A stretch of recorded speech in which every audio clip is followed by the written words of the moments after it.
If we zoom out and we think about, Incubate's all about where policy and the business of biotech are meeting. There are individual prescriptions for policy, no pun intended, but broadly speaking, we have so many threats, so many misconceptions, so many things out of this administration that we're wrapping our heads around.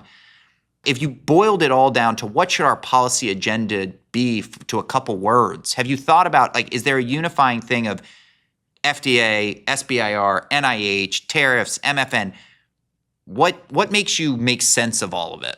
What we need to be doing collectively is thinking about a comprehensive competitiveness package, right? If we want to be a world leader, stay a world leader in innovation, and not just because it's a critically important economic engine for the United States, but because it's a national security priority.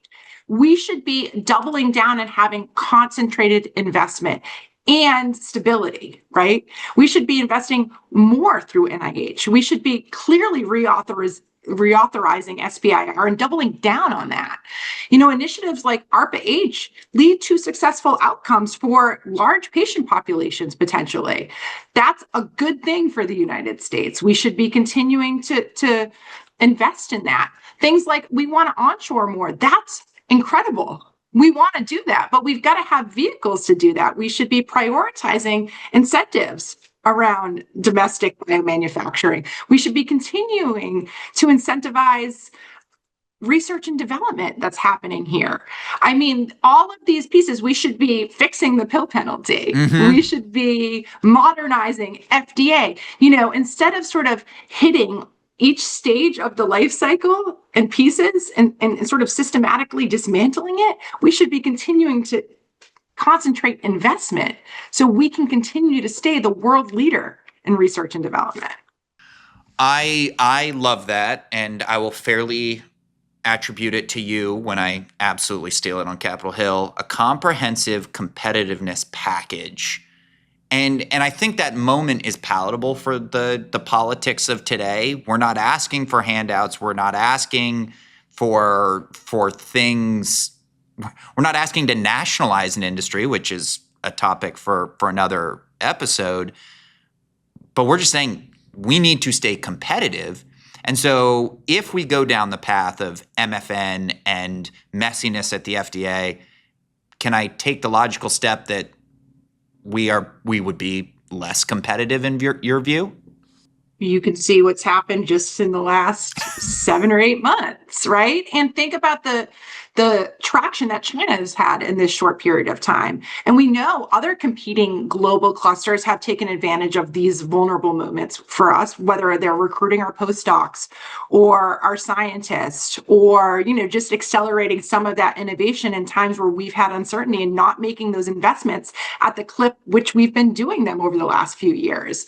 So I think the time is now. I think it's critically important if the United States wants to stay the world leader for this biotechnology innovation economy. Bonus question, because you've been so generous with your time, but you are on the ground floor. I mean, you are out in the hottest cluster in the world, but other clusters around the world are coming. How much does China, whether it's from biosecure conversation, onshoring manufacturing, or even some of your own members saying, hey, we need to pay attention to the science coming out of China.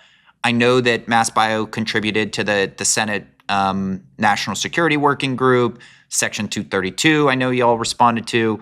How much would you say China as a broad construct, good, bad, otherwise, is eating up your time and your thoughts and your leadership energy versus 5 years ago?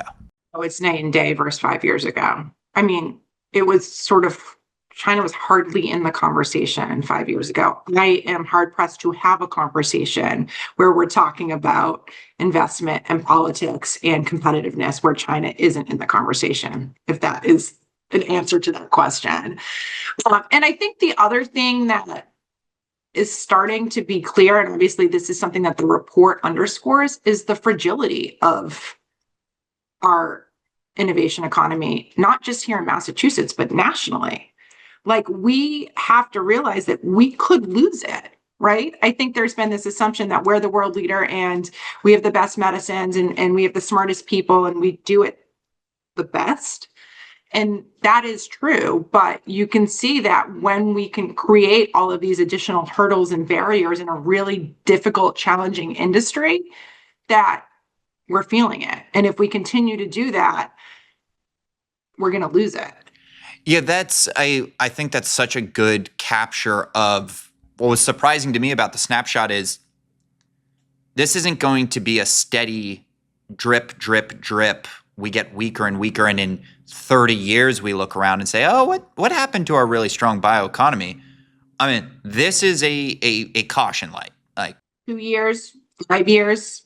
Yeah. I mean, truly, that isn't even, I don't even think that's being overly dramatic. I think that's truly realistic. If we stayed in the state that we're in right now, we should expect that we won't be the world leading innovation economy in 2 to 5 years. Which in a place like Massachusetts isn't just oh no, we're not getting more medicines, new innovation. I mean, this is the lifeblood of your state's economy, not even just centralized to Boston. That was another great piece I saw is the map showing the bioeconomy has taken over so many counties outside of the greater Boston. I think 42.5 billion to GDP in 2024. Just in biopharma, almost 18,000 jobs.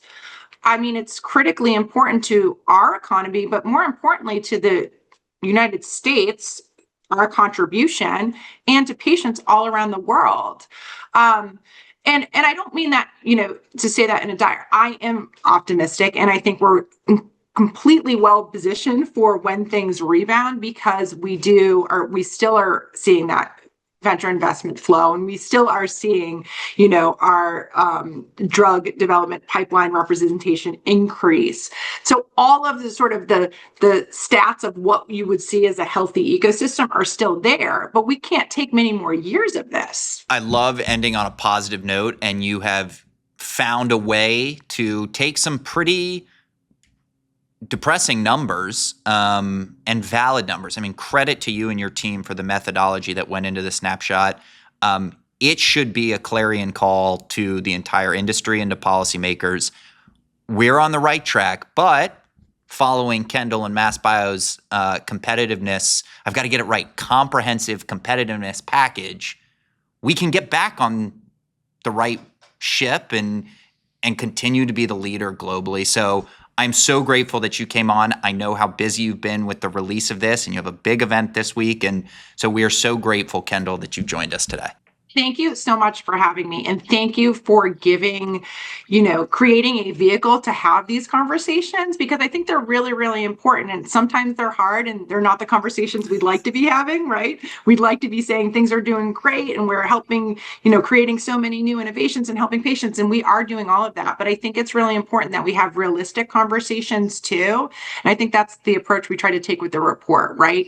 Cause and effect. We're leading the story with the data, and then we're going to talk around that and how we can continue to improve. So thank you for giving me the opportunity to have that conversation. We'll have you back for the 2026 snapshot where we can see how you turned a lot of these numbers around. Thanks, Kendalle. I like that. It's a perfect ending. Thanks, John.